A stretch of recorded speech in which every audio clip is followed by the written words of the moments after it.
ওকে, আমরা লাস্ট দিন পর্যন্ত যতটুকু দেখলাম সেটা হলো যে বিমের শেয়ার ডিজাইন কিভাবে করতে হয়। তো এখন পর্যন্ত আমাদের একটা আরসিসি বিমের ক্ষেত্রে ফ্লেক্সারাল ডিজাইন এবং শেয়ার ডিজাইন দেখা হয়ে গেল। এখন আমরা যেটা বেসিক্যালি দেখব সেটা হলো যে শেয়ার ডিজাইন বা ফ্লেক্সারাল ডিজাইন যে করব, করার সময় যে রিইনফোর্সমেন্ট গুলো প্রয়োজন হবে, সেটা ফ্লেক্সারাল রিইনফোর্সমেন্ট হতে পারে বা শেয়ার রিইনফোর্সমেন্ট হতে পারে, যেটাই হোক না কেন, সেই রিইনফোর্সমেন্ট গুলো আমরা যখন বসাই কিছু জিনিস মেনটেন করতে হয়। তো কি কি মেনটেন করতে হয় সেটা আমরা এই চ্যাপ্টারটা বেসিক্যালি দেখব। এই চ্যাপ্টারটা হলো যে bond, anchorage and development. So combined অনেকগুলো জিনিস একসাথে আছে আর কি। এই চ্যাপ্টারটা আমরা জাস্ট আজকে শুরু করব। থিওরিটিক্যালি শুরু কিভাবে কি করবো দেখি। সো আমাদের আরসিসি বিমের ক্ষেত্রে প্রথম একটা জিনিস চিন্তা করতে হয় যে আরসিসি যখন আমি বলি একটা জিনিসকে, তখন আসলে কি বোঝায় সেটা আমাদেরকে ফার্স্টে চিন্তা করতে হবে। আমরা যখন আরসিসি বলি, এটাকে আমরা বলতেছি রিইনফোর্সড সিমেন্ট কংক্রিট। এখন এই যে আর সিমেন্ট কংক্রিট বলতেছি যে রিইনফোর্সড, রিইনফোর্সড কথাটা ইউজ করতে হলে আমাকে খুব ভালো মতো একটা জিনিসকে এনশিওর করতে হবে। সেটা হলো যে কংক্রিট এবং রিইনফোর্সমেন্ট বা স্টিল যেটাকে আমি বলতেছি, এই দুইটা আসলে ভিন্ন ভিন্ন ম্যাটেরিয়াল। আমি যদি তাকে একটা কম্পোজিট ম্যাটেরিয়াল হিসেবে নিতে চাই, আমাকে এটার ভিতরে অবশ্যই সাফিসিয়েন্ট বন্ড থাকতে হবে। এইটা আমাকে এনশিওর করতে হবে। এই জিনিসটা নিয়ে আমাদের এই চ্যাপ্টারটা মূলত কথাবার্তা বলবো যে বন্ড কিভাবে সাফিসিয়েন্টলি পাওয়া যায়, কি কি কাজ করতে হবে বন্ড পাওয়ার জন্য সেগুলো। এখানে আমরা ফার্স্টে কিছু কেস একটু চিন্তা করি, যে ধরো এটা একটা আরসি বিম, আরসি বলতেছি জাস্ট যে রিইনফোর্সড কংক্রিট বিম, কিন্তু এখানের একটা পার্থক্য হচ্ছিল যে এখানে হয়তো বা একটা ছোট ছিদ্র রাখা ছিল দুই দিকে, এবং ভিতরে একটা রিইনফোর্সমেন্ট জাস্ট রেখে দেওয়া আছে, এর মধ্যে কোনো ধরনের বন্ড নাই। এখন আমি যদি লোড এটার উপরে দেই, তোমাদের কি মনে হয় কি টাইপের ফেলিয়ার হবে? আজকে কোনো অঙ্ক করাবো না, তোমাদের সাথে কথা বলেই ক্লাস শেষ হবে, তো কথাবার্তা বলতে হবে। স্যার আবার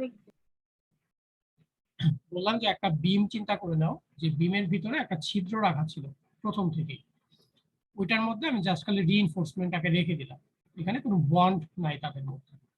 এখন যদি আমি রিইনফোর্সমেন্ট এই কন্ডিশন এটার উপর লোড অ্যাপ্লাই করি, এটা যখন ফেল করবে, কিভাবে ফেল করবে তোমাদের মনে হয়?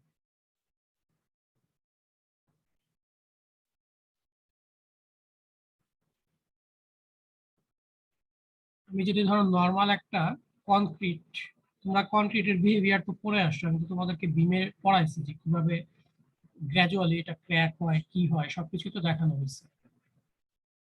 যদি একটা বিম হয় যেটার মধ্যে কোনো রিইনফোর্সমেন্ট থাকবে না, সেটা কিভাবে ক্র্যাক হবে বলতো?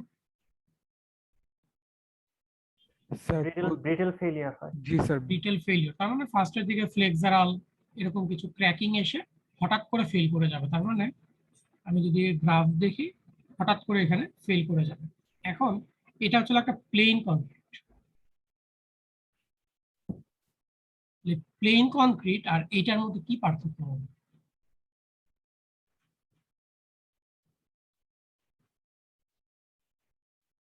চিন্তা করে একটু বলো। স্যার পার্থক্য তো নাই স্যার, বিকজ কোনো বন্ড তো হচ্ছে না এখানে। আর আরসিসি তো স্যার একটা কম্পোজিট মেটেরিয়াল। তার মানে আমি যখন এখানে এইভাবে রিইনফোর্সমেন্টটাকে জাস্ট রেখে দিব, সে আসলে নির্দিষ্ট কোনো লোড নিবে না, তার মানে তার স্ট্রেস হবে হচ্ছিল জিরো, এবং এটা একটা প্লেন কংক্রিটের মতোই কাজ করতেছে। এটা যেভাবে ফেল করবে এটাও ঠিক একইভাবে ফেল করে যাবে, জাস্ট সিম্পল একটা প্লেন কংক্রিটের মতো। তার মানে আমরা বুঝতে পারতেছি যদি কোনো বন্ড না থাকে, তাহলে রিইনফোর্সমেন্ট জেনারেলি কোনো ফোর্স নেয় না। কিন্তু আমাদের আরসিসির ক্ষেত্রে মেইন যেই অ্যাজাম্পশনটা ছিল যে স্টিল যেটা আছে সেটা এএসএফওয়াই এই পরিমাণ লোড নিবে, আর উপরের যে কংক্রিট আছে এই কংক্রিটটা হচ্ছিল কত পয়েন্ট, আমাদের এখন ইউএসডি দেখাচ্ছি, তো সেই হিসাবে আসি ছোটটা দেখো এ বলছে সেই পরিমাণ লোড অ্যাপ্লাই করতে, এই যে টেনশন নিচ্ছে জিনিসটা, টেনশন যদি না নেয় তাহলে তো আর আমি কম্পোজিট ধরতে পারতেছি না। তো সেটা আমাদেরকে অ্যাভয়েড করতে হবে।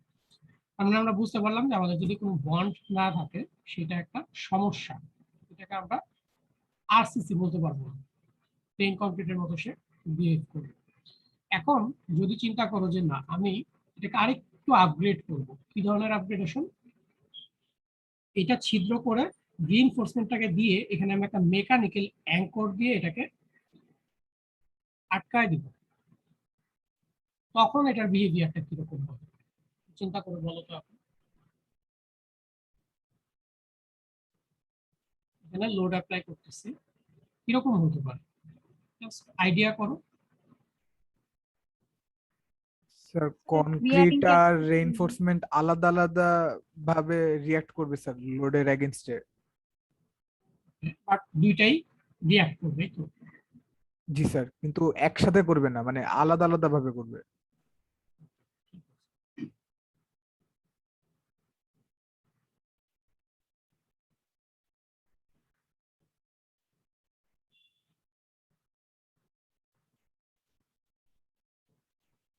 দেখো এই ক্ষেত্রে জিনিসটা অনেকটা একটা ট্রাসের মতো কাজ করবে। এই জায়গাতে তার সাপোর্ট অবশ্যই এখানে আছে, লোডটা এই সাপোর্টে আসার চেষ্টা করবে, এই সাপোর্টে আসার চেষ্টা করবে। এটা আমি জাস্ট একটা লাইন দিয়ে দেখাচ্ছি, বাট এটা আরো উইথের দিকে বড় হবে।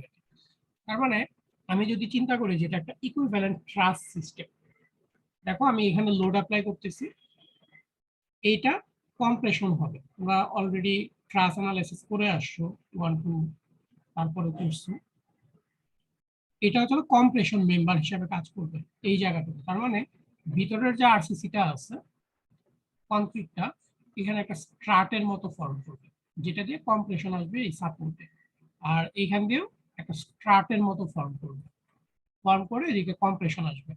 আর এই যে নিচের যে তোমার স্টিলটা আছে, স্টিলটা যেহেতু এখানে আটকানো আছে, সে একটা টেনশন ফোর্স পাবে। এটা যদি নিচের দিকে চাপ দাও এটা বড় হতে যাবে, তাহলে বড় হতে চাইলে এই জায়গাটায় টেনশন চলে আসবে।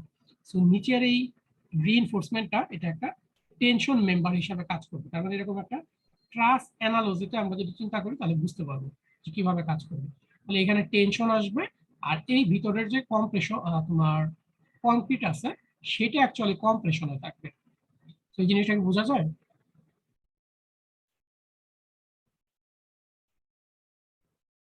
স্যার ভিতরে কনক্রিট কম্প্রেশনে থাকবে কিভাবে স্যার? আচ্ছা, এটা হচ্ছে স্ট্রাটের মতো কাজ করবে। এখানে আমি যদিও তোমাকে খুব কম একটা জায়গা দেখাচ্ছি, এটা একটা ভালো পোর্শন নিয়ে আর কি, স্ট্রাট যেটা। সো কিভাবে থাকবে সেটা বুঝাইতে গেলে আমাকে হচ্ছে হলো তোমরা আর্চ করে আসছো না মেকানিক্সে, আর্চ করছো? জি স্যার। আর্চ কি হয় বলো তো? আর্চ আর বিমের মধ্যে পার্থক্য কি?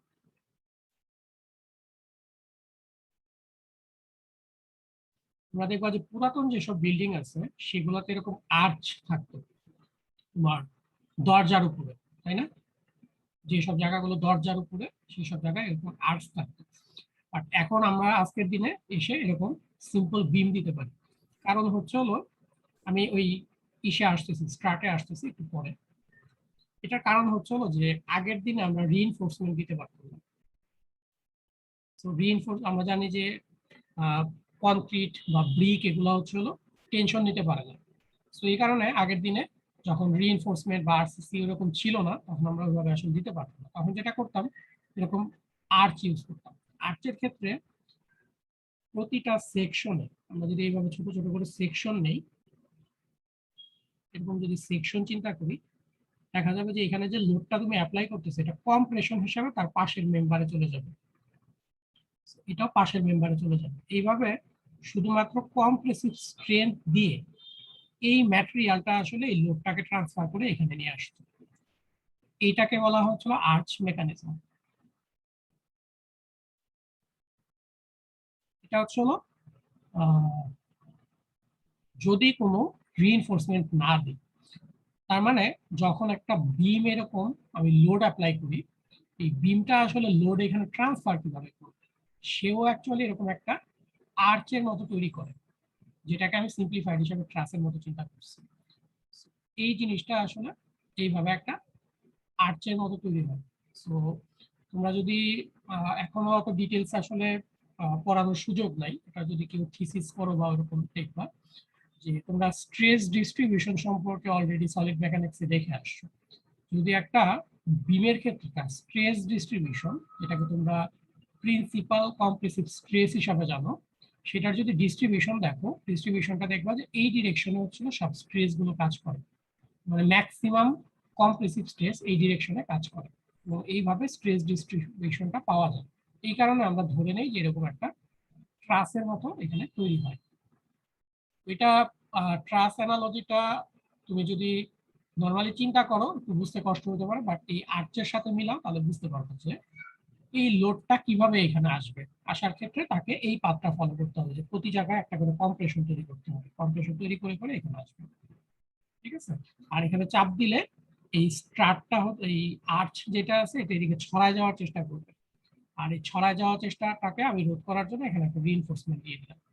তাহলে এখন এটা আর এটার সাথে সামঞ্জস্যপূর্ণ হয়ে যাচ্ছে, যে একটা স্ট্রাট ফর্ম করবে এরকম compressive Strat, at the same time এখানে হচ্ছে একটা টেনশনের জন্য রিইনফোর্সমেন্ট দিয়ে দিচ্ছে।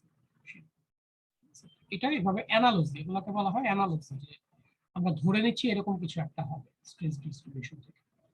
আচ্ছা, সো এটা তোমরা যদি কেউ পরবর্তীতে রিসার্চ করো বা থিসিস করো, এগুলো নিয়ে আরো ডিটেইলস আশা করি স্টাডি করতে পারবে।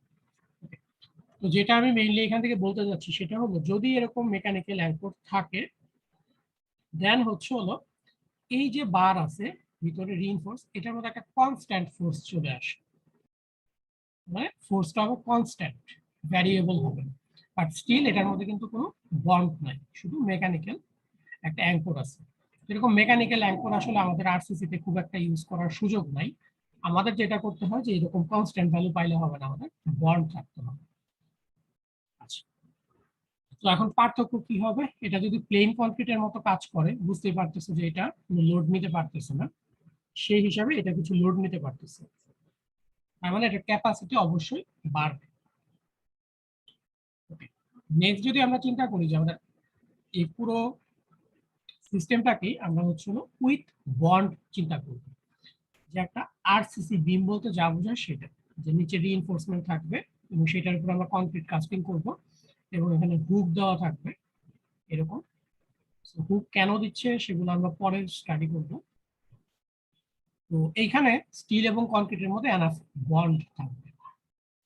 এই যে এনাফ বন্ড থাকবে, বন্ড থাকলে তার বিহেভিয়ারটা কমপ্লিটলি ভিন্ন হয়ে যাবে, এবং এই যে টেনশন বার যেটা আমরা নিচ্ছি, এই টেনশন বারের প্রতি জায়গার টেনশনের ভ্যালু চেঞ্জ হবে। তার মানে এখানে sigma S plus D sigma S বলা হচ্ছে, তার মানে প্রতি একটা নির্দিষ্ট দূরত্ব পর পর তার আসলে স্ট্রেসের ভ্যালু চেঞ্জ হবে, স্ট্রেস ম্যাক্সিমাম হয়তো বা মাঝখানে হবে, যদি এই পয়েন্ট অফ ভিউ থেকে চিন্তা করি যে সিম্পলি সাপোর্টেড বিম, এখানে তোমার ম্যাক্সিমাম মোমেন্টের বা টেনশনের ভ্যালু এখানে আসবে। তো এরকম তখন হচ্ছে কেস হবে। এই ফিগার গুলো আমি এখন বুঝাচ্ছি না, আমি একটু পরে আবার এগুলোতে আসবো, জাস্ট ফিনোমেননটা এখান থেকে বুঝো। তার মানে যদি আমি বন্ড স্ট্রেস এখানে কাজ করাতে পারি স্টিল এবং কংক্রিটের মধ্যে, তাহলে এই যে নিচের স্টিলটা, এইটার প্রতি জায়গায় টেনশনটা ভ্যারি করবে, এবং এখানে হচ্ছে হলো এক ধরনের বন্ড স্ট্রেস ডেভেলপ করবে। তার মানে এই যে কংক্রিট এবং স্টিল তাদের মধ্যে একটা স্ট্রেস জেনারেট করবে। তো এটাকে যদি আমি এখানে দেখি, আমার একটা কংক্রিট এবং রিইনফোর্সিং বার আছে, এটার আমি যদি শুধু রিইনফোর্সমেন্টটাকে দেখি, এই রিইনফোর্সমেন্টের সারফেসে এক ধরনের বন্ড স্ট্রেস কাজ করবে এখানে। এই বন্ড স্ট্রেসটা আমাকে ডেভেলপ করতে হবে, তার মানে আমাকে এই জায়গায় এমন কিছু কাজ করতে হবে যাতে করে সে এনাফ বন্ড স্ট্রেস তৈরি করতে পারে। তো এই বন্ড স্ট্রেস তৈরি করার ক্ষেত্রে একটা কাজ হতে পারে, আমরা জানি যে রিইনফোর্সমেন্ট দুই টাইপের হয়, একটা হচ্ছে প্লেন বার আর একটা হচ্ছে হলো ডিফর্ম বার। আমরা যদি ডিফর্ম বার ইউজ করি, এটা হচ্ছে ডিফর্ম বার, এটা হচ্ছে প্লেন বার। সো পুরাতন যেসব বিল্ডিং আছে দেখবো যে প্লেন বার ইউজ করা হতো, আর এখন হচ্ছিল যেটা আমরা করতে পারি ডিফর্ম বার ইউজ করতে পারি। এইটা একটা হচ্ছে হলো মেথড যেটা দিয়ে আমরা এনাফ স্ট্রেস তৈরি করতে পারি এখানে, বন্ড স্ট্রেস। বাট এটাই এনাফ না, আমাদের আরো কিছু জিনিস আসবে যেটা আমরা একটু পরে দেখবো, যে ডেভেলপমেন্ট প্লেন বা হচ্ছে অ্যাঙ্করেজ, এগুলো কিভাবে করা হয়।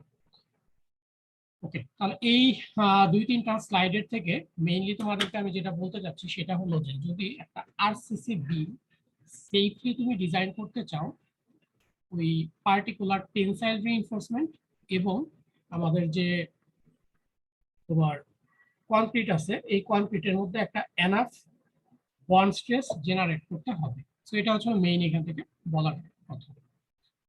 এখন এই যে বন্ড স্ট্রেস হচ্ছে, এই বন্ড স্ট্রেসের কারণে কি কি টাইপের ফেলিওর হতে পারে কনক্রিট এবং স্টিলের এখানে, সেটা আমরা একটু দেখি, দেখার পরে আমরা ডেভেলপমেন্ট প্ল্যানগুলোতে যাব। দেখো এখানে দুই ধরনের ফেলিওরের কথা বলা আছে, একটা হচ্ছে ডিরেক্ট পুল আউট ফেলিওর আর একটা হচ্ছে স্প্লিটিং অফ কনক্রিট। তো ধরে নাও যে এরকম একটা নর্মাল কনক্রিট ব্লক, এটার মধ্যে তুমি রিইনফোর্সমেন্ট দিয়ে রাখছো, দিয়ে এটাকে টেনে ভাঙার চেষ্টা করতেছে, একটা নির্দিষ্ট টেনশন দিচ্ছ। এই ধরনের ক্ষেত্রে যেটা হতে পারে, পুরো রিইনফোর্সমেন্টটা খুলে চলে আসতে পারে এবং সেই সময় এরকম তোমার রেডিয়াল ক্র্যাক তৈরি হবে। এই ধরনের যে ফেলিওরটা পুল আউট ফেলিওর বলতেছে। এবং এই ক্ষেত্রে দেখো সারফেসটা, এই যে এখানে রিপ গুলা বোঝা যাচ্ছে। তোমরা কি আমার কথা শুনতে পাচ্ছ? স্যার জি একটু স্যার। কেটে গেছে স্যার কথা।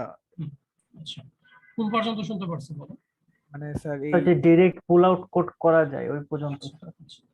ডিরেক্ট পুল আউটের ক্ষেত্রে আমরা যদি একটা কনক্রিট ব্লক নেই, কনক্রিট ব্লকের ভিতরে একটা রিইনফোর্সমেন্ট সে দিয়ে রাখলাম, তারপরে এটাকে একটা লোড পিতে আমরা টেনে বের করার চেষ্টা করি, সেই ক্ষেত্রে দেখা যাবে যে এই ধরনের রেডিয়াল ক্র্যাক হয়ে এটা একসময় বের হয়ে চলে আসবে পুরো রিইনফোর্সমেন্টটা। এটা হচ্ছে ডিরেক্ট পুল আউট ফেলিওর বলতেছি আমরা। এই পুল আউট ফেলিওরে তুমি যদি এই ক্র্যাক যে জোনটা আছে, জোনটা একটু দেখো, এই যে জায়গাগুলা, এগুলা হচ্ছিল ডিফর্ম বার যেহেতু আমরা ইউজ করছি সেটার রিবের জায়গাগুলো, তার মানে এখানে এনাফ ফ্রিকশন তৈরি করতে পারছে, তারপরে ফেল করে যাবে, বাট এটা একটা ফেলিওর।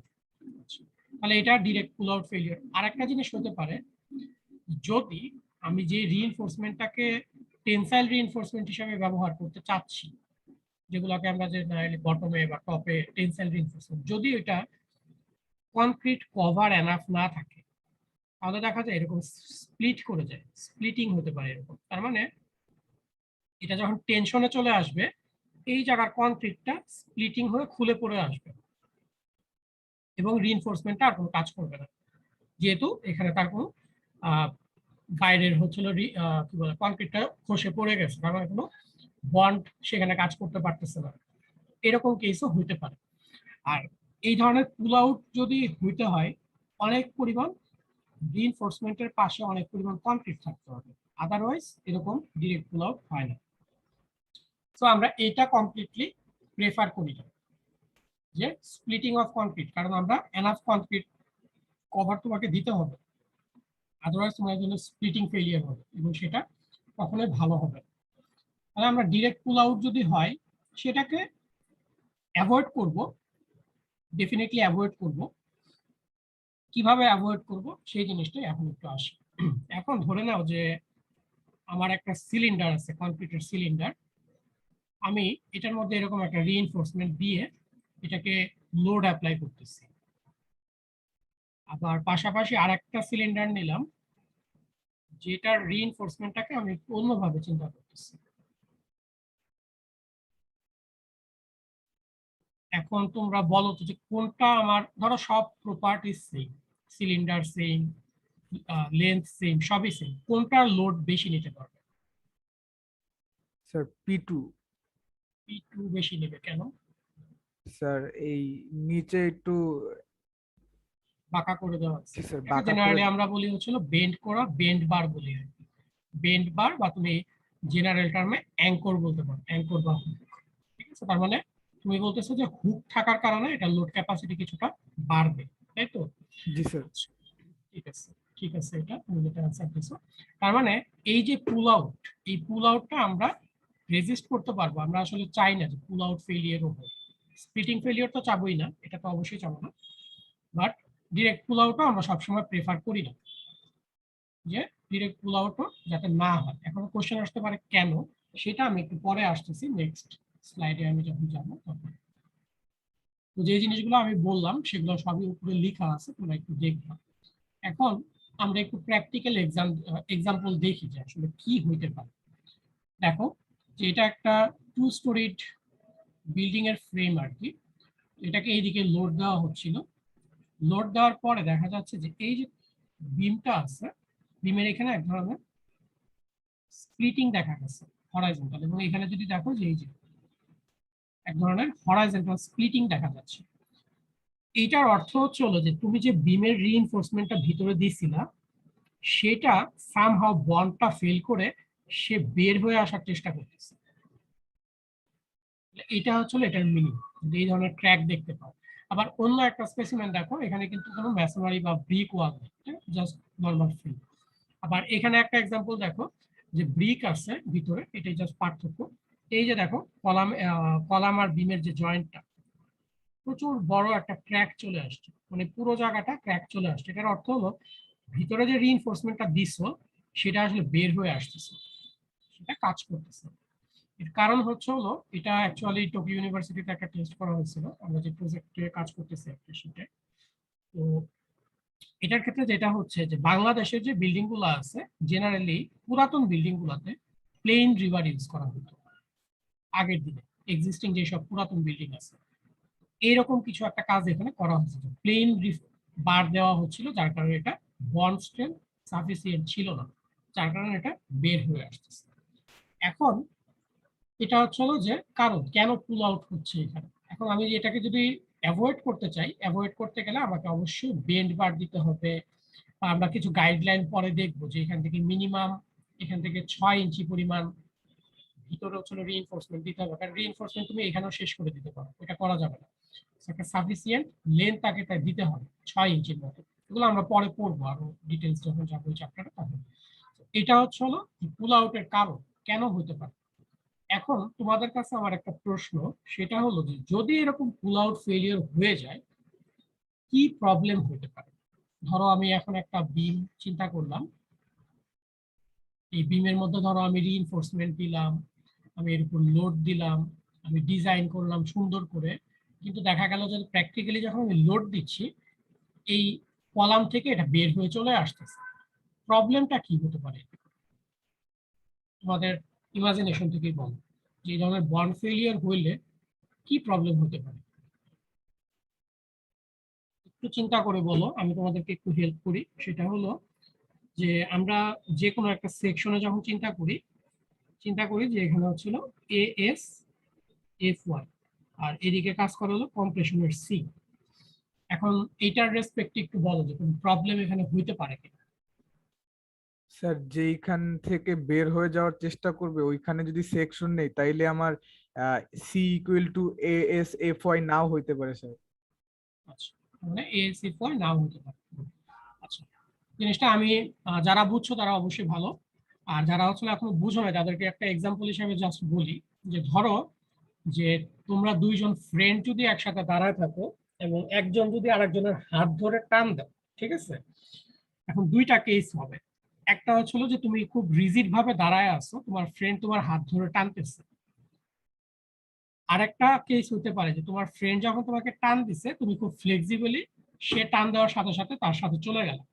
এখন বলো যে যে রিজিড হয়ে দাঁড়ায় আছে তার হাতে বেশি ব্যথা লাগবে নাকি যে ফ্লেক্সিবল ভাবে চলে গেছে তার হাতে বেশি ব্যথা লাগবে।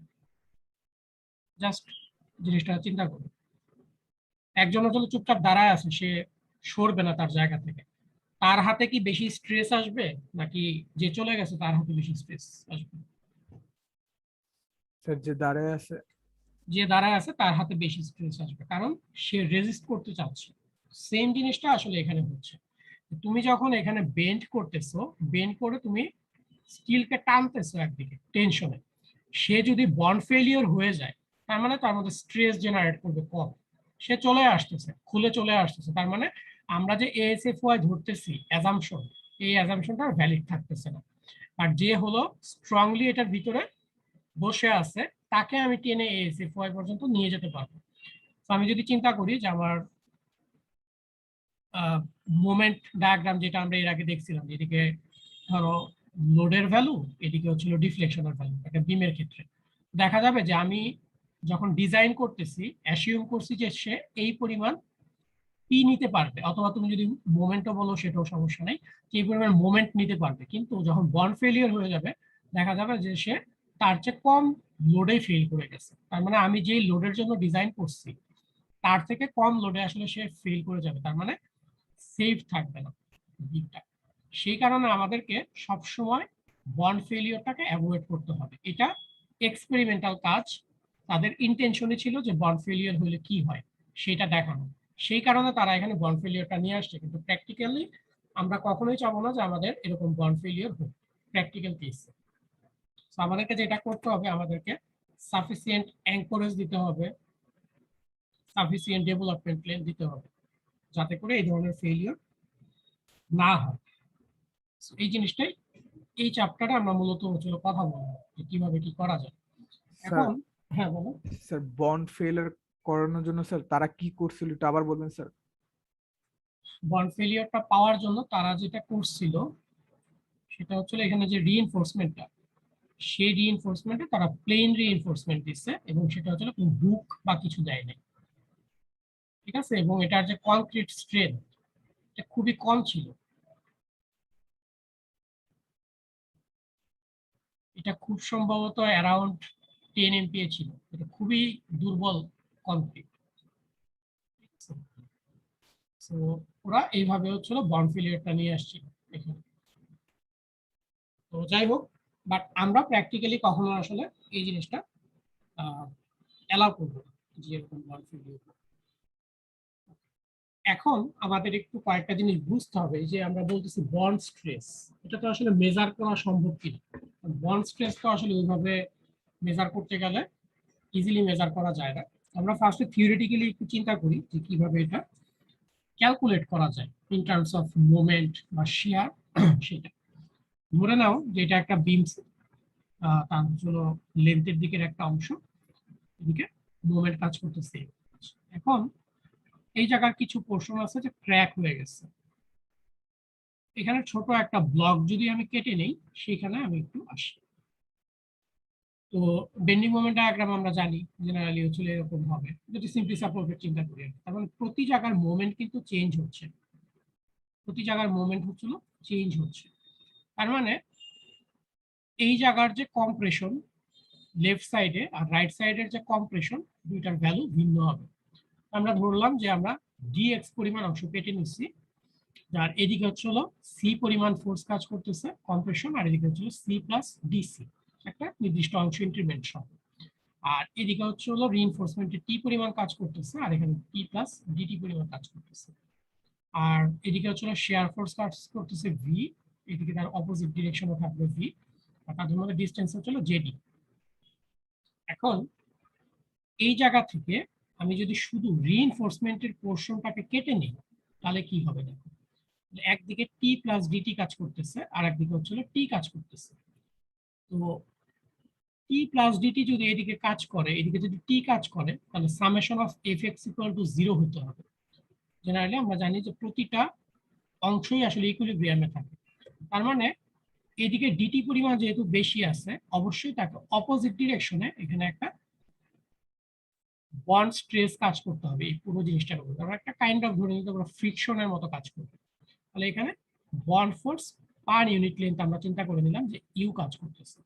তাহলে এখন যদি সামেশন অফ এফ এক্স করি কি হবে, যে T plus dT minus T minus হচ্ছে ইউ ডিএক্স। ইউ হচ্ছে হলো পার লেন্থের বন্ড ফোর্স, তাহলে আমরা ডিএক্স লেন্থ, তাহলে ইউ ডিএক্স। আমরা এটাকে সিম্পলিফাই করলে এরকম একটা ইকুয়েশন দাঁড়ায় যে U equal to dT by dx. তার মানে টেনশন যত বাড়বে তার বন্ড স্ট্রেসও তত বাড়তে থাকবে। টেনশনের সাথে বন্ড স্ট্রেসের একটা লিনিয়ার রিলেশনশিপ বোঝা যাচ্ছে। আচ্ছা, আবার এই যে ডিটি যেটাকে আমরা বলতেছি, এটাকে আমরা কি বলতে পারি দেখো, যে এই জায়গায় মোমেন্টের যে পার্থক্যটা সেটা কত হবে, ডেল্টা এম, আমি ডিএম বলি সেটা বেটার হবে। সো ডিএম ইকুয়াল টু হবে ডিটি ইন্টু জেড, কারণ আমরা মোমেন্টের ইকুয়েশন সরাসরি জানি যে টি ইন্টু হচ্ছে হলো জেডি হয় অথবা সি ইন্টু জেডি, যেটাই বলো। তাহলে ডেল্টা এম পরিমাণ বাড়তে গেলে তাকে ডেল্টা টি পরিমাণ ফোর্স এখানে আছে সেটা ইন্টু জেডি এটা করতে হবে। এখান থেকে ডিটি ইকুয়াল টু আসে dM by JD, dT equal to বা ডিএম বাই জেডি বলতে পারি। তো এই ইকুয়েশনটাকে আমরা এখানে নিয়ে আসলাম আলটিমেটলি, যে 1 by JD dM by dx. এখন তোমাদের সলিড মেকানিক্স যদি মনে থাকে যে ভি ইকুয়াল টু হচ্ছিল ডিএম বাই ডিএক্স, যে প্রতি ইউনিট লেন্থে যতটুকু মোমেন্ট চেঞ্জ হয় সেটাকে আমরা শিয়ার ফোর্স বলি। So dM by dx equal to হচ্ছে ভি। তো এই সবগুলো জিনিস জাস্ট আমি কোরিলেশন গুলো বের করে রাখলাম, যে বন্ড স্ট্রেসটা মেইনলি হচ্ছে হলো প্রতি ইউনিট লেন্থে কতটুকু টেনশনের ফোর্স চেঞ্জ হচ্ছে, সেটাই হচ্ছে আমার বন্ড স্ট্রেস। এবং সেটাকে আমি ইন টার্মস অফ মোমেন্টও বের করতে পারি, শেয়ারও বের করতে পারি, বাট আমাদের এটাই আসলে ইম্পর্টেন্ট লাগবে। এখন আমি এখানে চলে আসি, এই যে ভিতরের যে রিইনফোর্সমেন্টটা আছে, রিইনফোর্সমেন্টটা আমরা এখানে আলাদা করে নিয়ে আসলাম, যে এখানে শেয়ার ফোর্স মানে বন্ড স্ট্রেস কাজ করতেছে।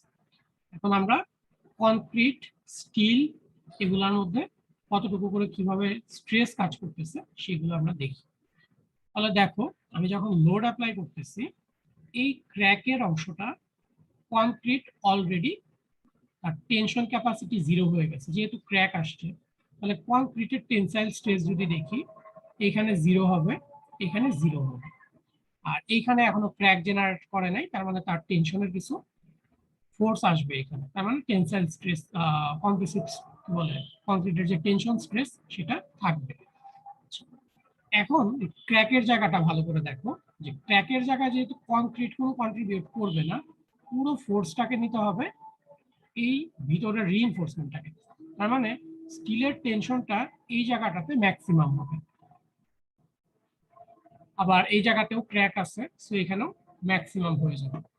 আর যেখানে হচ্ছে কনক্রিট কাজ করতেছে, সেই কনক্রিটের সাথে সে মোটামুটি সামঞ্জস্যপূর্ণভাবে একটা নির্দিষ্ট পোর্শন টেনশনের নেবে, মানে ক্র্যাকে তার কন্ট্রিবিউশন হচ্ছে ম্যাক্সিমাম হবে।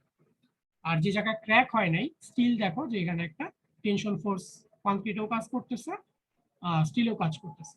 এখন এই দুইটার আসলে দরকার কি? দরকারটা হলো, আমাদের তো মেইন টার্গেট হচ্ছিল বন্ড স্ট্রেস বের করা, এবং বন্ড স্ট্রেসটাকে আমরা বলে আসছি হলো ডিটি বাই ডিএক্স।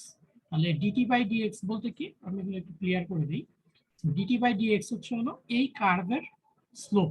এই কার্ভের স্লোপ দেখো এই জায়গাটাতে হচ্ছে হলো 0, তার মানে এখানে তার বন্ড স্ট্রেস 0, এখানে তার বন্ড স্ট্রেস 0,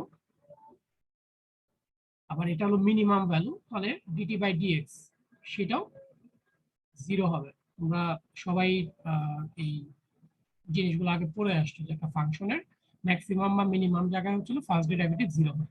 তার মানে দেখো যে এই যে বন্ড স্ট্রেস, এটা কিন্তু ভ্যারিয়েবল, প্রতি জায়গায় ভ্যারি করতেছে বন্ড স্ট্রেসটা। তাহলে এই বন্ড স্ট্রেস যদি ভ্যারি করে, তাহলে তো আমাদের জন্য বের করাটা, কেউ কি কিছু বলতে চাচ্ছে না? হ্যালো, আচ্ছা কাইন্ডলি একটু মিউট করো যদি কোনো কোথাও কথা বলো। আচ্ছা, তাহলে এই যে বন্ড স্ট্রেসটা আছে, এই বন্ড স্ট্রেসটা দেখো ভ্যারিয়েবল। ভ্যারিয়েবল থাকলে আমাদের তো একটা বিমের প্রতি জায়গায় আসলে বন্ড স্ট্রেসটাকে বের করা কষ্টকর হয়ে পড়বে।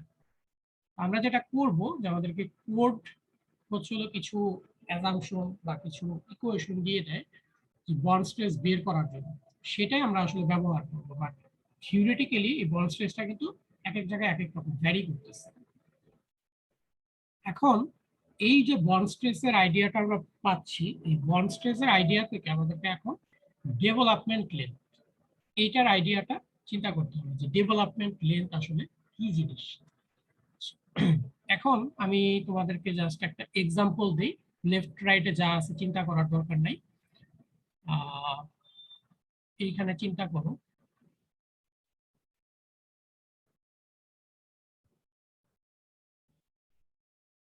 ধরে নাও যে এটা একটা ক্যান্টিলিভার পোর্শন, এটা একটা কলামের উপরে ক্যান্টিলিভার একটা পোর্শন আছে, এইখানে আমি রিইনফোর্সমেন্ট দিয়ে রাখলাম এই জায়গাটা। এখন যখন ডিজাইন করছি, ডিজাইন করার সময় আমি ধরে নিছি যে টি ইকুয়াল টু হচ্ছিল এএসএফ, আর আমার এই যে রিইনফোর্সমেন্টটা এটা লাগবে হচ্ছে হলো এই জায়গাতে যেখানে ম্যাক্সিমাম মোমেন্ট। এখন আমি কয়েকটা কেস বলি, কেসটা তোমরা একটু চিন্তা করো যে এটা একটা জায়গা, এইটা একটা জায়গা। আমি যদি তোমাকে ফার্স্টে বলি যে আমি রিইনফোর্সমেন্টটাকে এতটুকু পর্যন্ত কন্টিনিউ করব, খুবই ছোট একটা অংশ, ঠিক আছে? এখন এইটা কি পুরোপুরি ফোর্সটাকে ট্যাকেল দিতে পারবে কিনা, এটা একটা কোশ্চেন। বা আমি যদি রিইনফোর্সমেন্টটাকে এইখানে নিয়ে এসে কেটে দিই, এটা আসলে পুরোপুরি এই ফোর্সটা তৈরি করতে পারবে কিনা। কারণ আমার এখানে কিন্তু বন্ড স্ট্রেস কিসের উপর ডিপেন্ড করতেছে, লেন্থের উপর ডিপেন্ড করতেছে। যে ইউ হচ্ছে হলো পার ইউনিট লেন্থে বন্ড স্ট্রেস। সো যতটুকু লেন্থ আমার বন্ড স্ট্রেসের জন্য লাগবে, তার মানে তোমরা যদি আগের ইকুয়েশনটা একটু দেখে আসো আবার, যে ইউ এক্স ইকুয়াল টু ছিল ডিটি, তার মানে টেনশন যতটুকু হবে সেটা কিন্তু তার লেন্থের উপর ডিপেন্ড করতেছে। তার মানে আমি যদি লেন্থ কম দেই তাহলে এখানে ফোর্স কম জেনারেট করবে, যেহেতু বন্ড সে এরিয়া কম পাচ্ছে।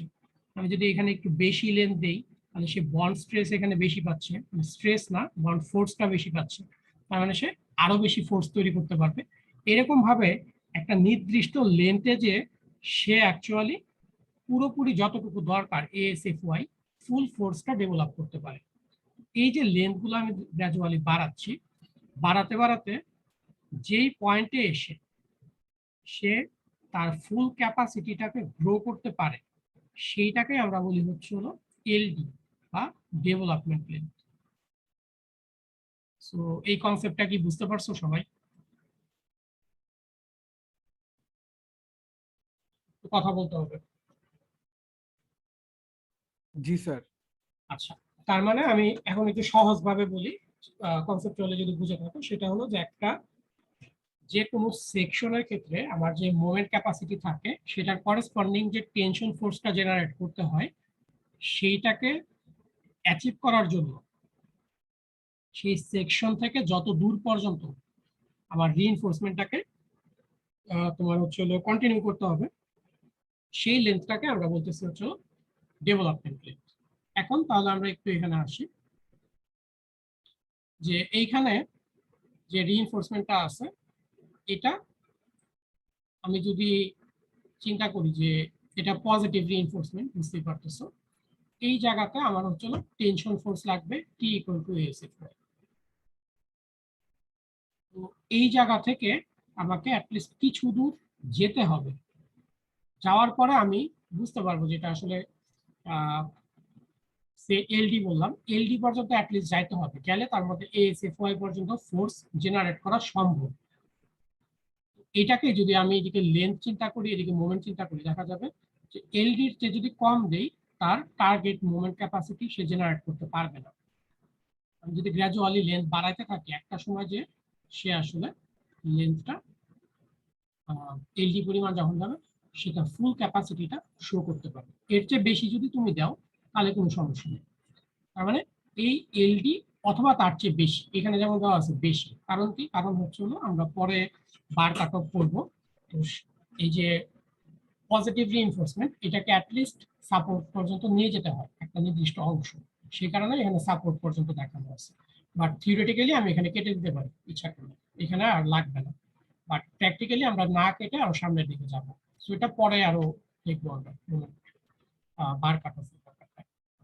এখন তাহলে আমাদের দেখতে হবে যে এই যে এলডি কথা বলতেছি এইটাই আমাদের আসলে মেইন প্যারামিটার। এলডি কিভাবে বের করো? এলডি বের করাটা খুব একটা কঠিন কিছু না, যদি জাস্ট নরমাল লজিক ইউজ করো তাহলে বের করতে পারবে। যে ধরো এটা একটা সিম্পলি সাপোর্টেড বিম, তো এই জায়গাতে আমার মোমেন্ট দরকার হচ্ছিল ইএমইউ পরিমাণ, এবং এটার জন্য আমরা ধরছি যে টি ইকুয়াল টু হচ্ছে হলো এএসএফওয়াই, আর মোমেন্টের ভ্যালু হচ্ছে হলো A S F Y into D minus A by two. এই জায়গায় এএসএফওয়াই এইটাকে জেনারেট করতে হলে কতটুকু যাইতে হবে সেই ডিস্টেন্সটাই আমার এলডি, এবং সেটাই আমাকে বের করতে হবে। এটা যদি বের করতে চাই আমি একটা কাজ করি, এই ছোট অংশের যে স্কিলটাকে আছে এটাকে বের করে নিয়ে যাই এখানে। তাহলে এইখানে ফোর্স জেনারেট করতে হবে টি এস ইকুয়াল টু এএসএফওয়াই, আর এখানে হচ্ছে বন্ড স্ট্রেস এখানে। ইউ হচ্ছিল বন্ড স্ট্রেস। আর এই জায়গাতে ফোর্সের ভ্যালু হচ্ছিল 0, কারণ কি এখানে হচ্ছিল কোনো মোমেন্ট জেনারেট করবে না, মোমেন্টের ভ্যালু হচ্ছিল 0, তাহলে আমার টি ইকুয়াল টু 0, এখানে ফোর্স ইকুয়াল টু 0 হবে। তাহলে ফ্রি বডি ডায়াগ্রাম ড্র করলে এরকম হবে, যেটাকে টি ইকুয়াল টু এসএফওয়াই আর এদিকে হচ্ছিল বন্ড স্ট্রেস। এই জিনিসটাকে আমি যদি খুব সুন্দর করে জাস্ট ইকুয়েশন ফর্মে লিখি, যে summation of F x equal to অবশ্যই 0 হতে হবে, তাহলে এএসএফওয়াই ইকুয়াল টু হবে ইউ ইন্টু যে রিইনফোর্সমেন্টটা আমি নিলাম তার পুরো সিলিন্ড্রিক্যাল শেপে, তো এটার সারফেস এরিয়া হবে, পুরো সারফেস এরিয়া। তাহলে আমরা জানি যে 2πr ইন্টু হচ্ছিল এইচ, সিলিন্ডারের সারফেস এরিয়া। এই সারফেস এরিয়াটাকে আমরা যদি পাই ডিবি ইন্টু এলডি বলতে পারি। এলডি হচ্ছিল আমার হাইট হচ্ছিল আমি এলডি পরিমাণ নিলাম, তো আর এস হচ্ছিল পাই আর স্কোয়ার, সেটা ইজিলি বের করতে পারবো। এই জায়গাটাকে সিম্পলিফাই করলে দেখো এলডির একটা ইকুয়েশন পাওয়া যাচ্ছে, যে এলডি ইকুয়াল টু হচ্ছে হলো বেসিক্যালি এরকম, যে এফওয়াই বাই 4u ইন্টু হচ্ছে বার ডায়ামিটার। তার মানে যেই রিইনফোর্সমেন্টটা আমি চিন্তা করতেছি সেটার বার ডায়ামিটার, সেটার স্ট্রেংথ এবং বন্ড স্ট্রেস, এই সবগুলো প্যারামিটারের উপরে আসলে এলডিটা ডিপেন্ড করে। এটা হচ্ছে মোস্টলি থিওরিটিক্যাল একটা জিনিস, কি কি প্যারামিটারের উপরে থিওরিটিক্যালি ডিপেন্ড করে, আর প্র্যাকটিক্যালি আরো কিছু জিনিসের উপরে আসলে ডিপেন্ড করবে। সেই জিনিসগুলো নিয়ে অ্যাকচুয়ালি এসিআই কোড আমাদেরকে কিছু গাইডলাইন দিচ্ছে, যেটা আমরা ধীরে ধীরে এখন স্টাডি করব। যে আমরা যেইগুলো বললাম যে থিওরিটিক্যালি কি কি প্যারামিটারের উপর ডিপেন্ড করে, একটা বললাম এফ ওয়াই, আর একটা বললাম হচ্ছিল বন্ড স্ট্রেস, আর একটা হচ্ছিল ডিবি। ডিবি হচ্ছিল বার ডায়ামিটার। সো এই কয়েকটা প্যারামিটার আমরা দেখে আসলাম যে থিওরিটিক্যালি আসলে এগুলোর উপর ডিপেন্ড করে, বাট ইন এডিশন আরো কিছু প্যারামিটারের উপরে ডিপেন্ড করে। যেমন একটা তোমাদের সাথে পরিচিত, সেটা হচ্ছিল যে থিকনেস অফ কনক্রিট কভার। আমরা বলে আসছিলাম যে পুল আউট যদি হইতে হয় এনাফ কনক্রিট থাকতে হবে, তাহলে থিকনেস অফ কনক্রিট কভার একটা প্যারামিটার হবে। এনাফ না থাকলে এটা পুল আউট ফেলিয়ার হতে পারবে, সে স্প্লিটিং হয়ে যাবে। তারপর যেমন diameter and shape of reinforcement. So diameter আমরা থিওরিটিক্যালি পাচ্ছি, বাট শেপটাও ইম্পর্টেন্ট। যে রিইনফোর্সমেন্ট আমরা দিব সেটা যদি প্লেন বার হয় এক ধরনের হবে, যদি এরকম ডিফর্ম বার হয় সেটা এক ধরনের হবে। এটা একটা প্যারামিটার। আরেকটা প্যারামিটার হচ্ছিল যে ট্রান্সভার্স স্টিরাপ, যেটা স্টিরাপ দেওয়া থাকলে জেনারেলি কনক্রিটের কম্প্রেসিভ স্ট্রেংথ কিছুটা বাড়ে, যেটাকে তোমরা কলামের ক্ষেত্রে যে 3-2 তে পড়বা, এটাকে আমরা বলি হচ্ছিল কনফাইনমেন্ট ইফেক্ট। সো ট্রান্সভার্স স্টিরাপটাও আমাদের হচ্ছিল কিছুটা হেল্প করে। আরেকটা জিনিস যেটা ইম্পর্টেন্ট, সেটা হচ্ছে যেহেতু বন্ড স্ট্রেসের উপর ডিপেন্ড করতেছে, বন্ড স্ট্রেসটা আবার ডিপেন্ড করবে হচ্ছে হলো কনক্রিটের কম্প্রেসিভ স্ট্রেংথের উপরে। ঠিক আছে, তাহলে বন্ড স্ট্রেস ইটসেলফ হবে হচ্ছে ফাংশন অফ এফসি প্রাইম। আচ্ছা, এখন যেহেতু কম্প্রেসিভ স্ট্রেংথের উপর ডিপেন্ড করতেছে, আমরা এখানে বললাম যে কম্প্রেসিভ স্ট্রেংথ, বাট অ্যাকচুয়ালি কি হয় যখন আমরা ফেলিওরটা দেখলাম, আমরা দেখলাম যে স্প্লিটিং হচ্ছে। স্প্লিটিংটা আসলে তো টেনসাইল স্ট্রেংথ, তাই না? সো আমরা আরো ডেফিনেটলি যদি বলতে যাই, সেটা হচ্ছে যে টেনসাইল স্ট্রেংথ অফ কনক্রিটের উপরে ডিপেন্ড করবে। এবং টেনসাইল স্ট্রেংথটা তোমরা যদি জানো যে টেনসাইল স্ট্রেংথটা জেনারেলি ধরো রাপচারের ক্ষেত্রে যেটা আমরা এর আগে পড়ে আসছি 7.5 রুট ওভার এফসি প্রাইম, মানে রুট ওভার এফসি প্রাইম, এটা হচ্ছে মেইন প্যারামিটার। তাহলে টেনসাইল স্ট্রেংথ অফ কনক্রিটটাকে ইন জেনারেল আমরা রুট ওভার এফসি প্রাইম এরকম একটা প্যারামিটার হিসেবে চিন্তা করি। এই সব প্যারামিটার চিন্তা করে ডেভেলপমেন্ট লেন্থের একটা ইকুয়েশন তারা আমাদেরকে প্রোভাইড করছে, এসিআই কোড। সো আমি এখানে একটা পেপারের লিংক দিয়ে দিছি, তোমরা ইচ্ছা করলে পেপারটা পড়তে পারো। তো ডেভেলপমেন্ট লেন্থ কি কি জিনিসের উপর ডিপেন্ড করতেছে দেখো, root over FC prime, fs, এটা বেসিক্যালি হচ্ছিল এফওয়াই, আর ডিবি হচ্ছিল বার ডায়ামিটার। এখানে আরো কিছু প্যারামিটার আছে, সিবি, সিবিটা হচ্ছিল আমার মিনিমাম কভার যেটা আছে, অথবা বার স্পেসিং, এগুলো ডিটেইলে আমরা পরে আসবো। সো কনক্রিটের উপর ডিপেন্ড করতেছে তার আশেপাশে কতটুকু কনক্রিট আছে। কেটিআর কি জিনিস? কেটিআর হচ্ছিল ট্রান্সভার্স কতটুকু রিইনফোর্সমেন্ট, আছে বা কনফাইনিং রিইনফোর্সমেন্ট সেটা দেখব। এটা হচ্ছে হলো আমাদের এসিআই কোড রিকমেন্ড কোড। এটা হচ্ছে হলো আমার একটা জেনারেল ফর্মুলা, শুধু থিওরিটিক্যাল ফর্মুলা দিয়ে আমরা আসলে কিছু করতে পারবো না। সো আমাদের এখানে আরো কিছু প্যারামিটার অ্যাড করে এসিআই কোড আমাদেরকে এরকম একটা ডেভেলপমেন্ট লিঙ্কের ফর্মুলা প্রোভাইড করছে। আর এইটারও আরো কিছু মডিফিকেশন আছে, যেটা আজকে মেবি আর সম্ভব হচ্ছে না, ক্লাস টাইম প্রায় শেষ। নেক্সট দিন আমরা আলোচনা করে দেন হচ্ছিল ম্যাথে যাব। তো আজকের ক্লাস আমি এই পর্যন্তই মোটামুটি রাখলাম।